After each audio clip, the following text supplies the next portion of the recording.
Assalamualaikum warahmatullahi wabarakatuh. Kami dari tim Mahkota Man 4 Tangerang. Kami dari kategori IoT. Perkenalkan, nama saya Gusti Hakim dan ini rekan saya Lia Rizky Nuranisa beserta pembimbing kami Bapak Sa'adudin. Cuplikan video yang kami tampilkan di awal adalah alasan kami membuat rancang bangun IoT ini. COVID-19 atau Coronavirus Disease 2019 adalah penyakit yang disebabkan oleh sejenis coronavirus baru yaitu SARS-CoV-2 yang dilaporkan di kota Wuhan, Tiongkok pada tanggal 31 Desember 2019. COVID-19 ini dapat menular dari manusia ke manusia lain dengan kontak erat atau droplet percikan pada saat bersin, dan dapat menimbulkan gejala gangguan pernafasan, demam di atas 38 derajat Celcius, batuk, gagal ginjal, bahkan kematian. Virus corona ini diprediksi tidak akan hilang dalam waktu dekat ini, sehingga Indonesia memasuki fase kehidupan baru di tengah pandemi COVID-19 yang disebut juga fase new normal. Penyebaran virus corona memberikan dampak cukup luas bagi industri rumah sakit dan pelayanan kesehatan. Sejumlah rumah sakit swasta dan rumah sakit negeri tidak hanya diuji dalam finansialnya saja, tapi juga diuji dalam kualitas sistem dan keamanan dari pelayanan kesehatan, dikarenakan pasien yang terus melonjak dalam waktu yang singkat. Ukuran ini sulit untuk diukur, akan tetapi dapat dikaji dengan dimensi kualitas dari Institute of Medicine, yakni penanganan pasien yang efektif, efisien, aman, dan berfokus pada pasien. Penyebaran COVID-19 ini memberikan tantangan bagi revolusi industri 4.0, sehingga di sini kami memberikan solusi untuk membuat rancang bangun sistem pemantauan kondisi pasien berbasis IoT.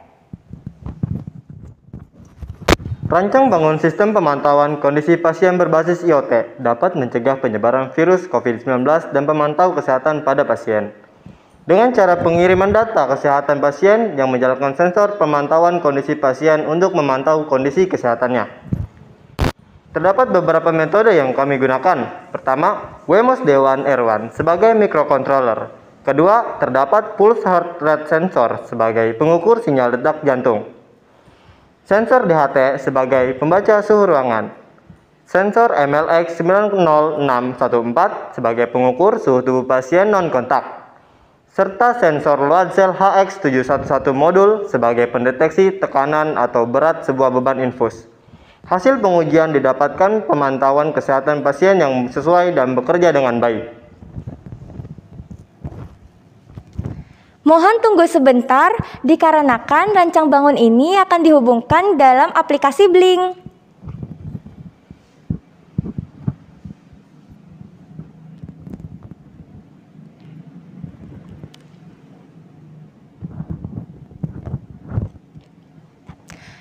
Dalam rancang bangun ini, kami menggunakan pertama, pulse heart rate sensor.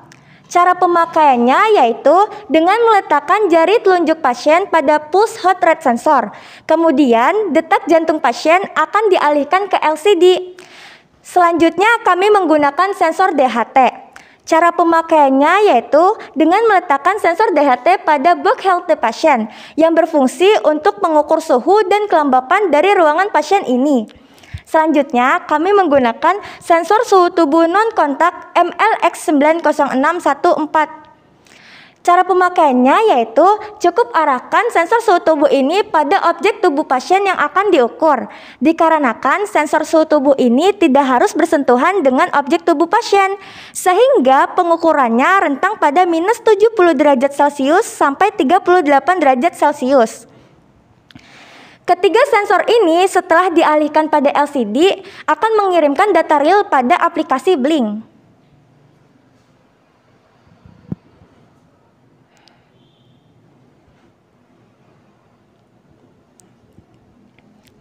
Selanjutnya, kami menggunakan sensor Loadscell yang berfungsi untuk mengukur beban berat dari infusan.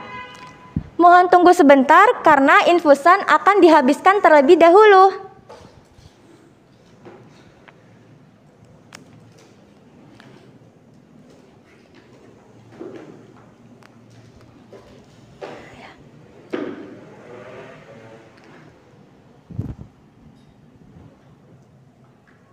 Perlahan infusan akan habis.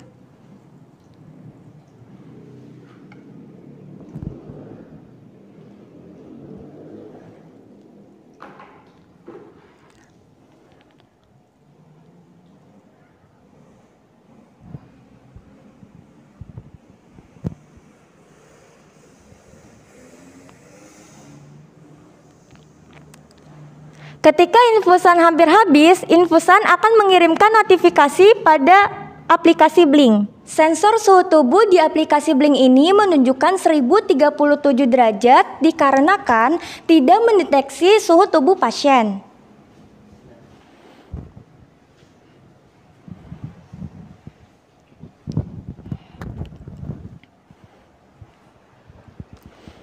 Manfaat dari rancang bangun ini yaitu yang pertama, mencegah dan mengantisipasi penyebaran COVID-19. Yang kedua, sebagai pemantauan kondisi kesehatan pasien di rumah sakit. Yang ketiga, meningkatkan sistem kualitas dan keamanan di rumah sakit. Yang keempat, keberlangsungan rancang bangun ini dapat digunakan sampai kapanpun, meskipun pandemi COVID-19 ini sudah usai. Yang kelima, sebagai bahan rekomendasi untuk pemerintah dalam meningkatkan pengembangan teknologi bagi masyarakat Indonesia. Yang keenam, memberikan perkembangan pelayanan teknologi di Indonesia berbasis program teknologi IoT. Yang ketujuh, meningkatkan pengetahuan, pendidikan, dan rasa inovatif pada masyarakat Indonesia. Sekian dari kami. Wassalamualaikum warahmatullahi wabarakatuh.